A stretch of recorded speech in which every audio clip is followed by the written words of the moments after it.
one thing we like to start all of these episodes just kind of like set the groundwork for the audience, for folks who don't know who you are already, like give us the quick nuts and bolts of like who you are, what you do, who you do it for, Yeah. and then like how did you end up in the outdoor rec world in the first place, right? Because there's a whole lot of windy paths that can kind of get you to where you are.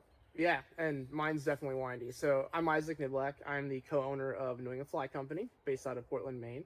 I manage the guide experiences side of the business. So I'm on the water with clients. I design the trips. I manage the inventory for the equipment that we use, and take people on the water, which is the most fun part of the business. And it's why I got into it in the first place. So I used to guide in college. So my journey is kind of like more of like a returning home, it feels like. So I did sea kayaking and climbing and backpacking guiding for an adventure camp when I was in college in northern Wisconsin and Michigan. So I'm from the northern Midwest. Met my lovely wife, Laura. We moved to the East Coast looking for something different, fell in love with Maine, ended our vagabond ways, and set up our life here. And then it became very obvious to me that I was missing more of that like dedicated outdoor time. And so in the pandemic, I started teaching people how to fly fish. This has always been something I've done alongside my outdoor adventures because I've always been curious about like what's in a waterway and like what's in a river. And when you're hiking and you're looking at a stream, it draws you. It's a feature, right? You're interested in it. So started fly fishing alongside of our other adventures, and fell in love with it, started teaching people in the pandemic, and that's when it sort of clicked to me that I was like, I could really do this. I miss this so much from my time in college. So the opportunity presented itself to go into business.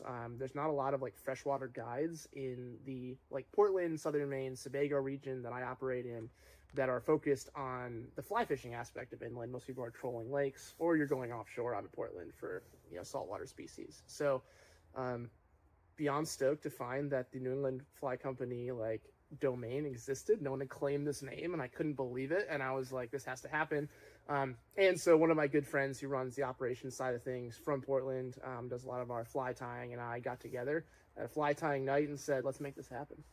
It's amazing. Awesome. And it wasn't that long ago, right? Like all of this is kind of, I mean, I'm sure there's a lot of behind the scenes stuff that was in the works for a while, but the launch was not that long ago. We launched last year. Last year, yeah, okay. As a company, yeah. So it's still pretty new, and still feels very new. I bet. Yeah, and you're probably growing your clientele and the business as we speak.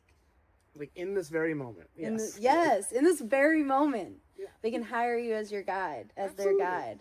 That's amazing. So, talk a little bit more about like the business and what the experiences are like. Like I mean, I don't really know much about fly fishing, but my partner is super into it, and I see the value in it. I mean, and I know it's a really big thing here in Maine. So I'm just kind of curious, like, what does that guide experience look like? I mean, Maine has one of the oldest guide traditions in the country, right? There was very few states that certified guides until recently, like New Hampshire started doing it, but it was like Maine, Alaska, Montana for a long time, the states that actually certified guides. And the first guides in Maine were fly fishing guides. So this tradition has been around for 150 years, right? Right alongside like the Warden Service as like staples of like Maine's outdoor recreation. And so it's really fun to plug into that. And from a business perspective, you're drawing on this tradition, but you're also trying to like bring folks into kind of like a modern experience. So whether that's like half days, learn to fly fish. I mean, the way we've structured our entire business model is focused at folks that are coming from away, trying to learn something new or engage in a similar place that they've been going in a new way. So we target a lot of families. So it's very fun. We have like coloring books for kids if they come on the water with us. Very instruction, patient, educational focused. If you book a full day with us, like we cook for you like riverside or streamside or pondside, wherever we end up. And have like a very customizable experience in that sense. So we do like a discovery call with everyone who comes on, break down kind of what their goals are and how we can align with that, because it matters a lot to us to make sure that you have a good time regardless of what your experience level is.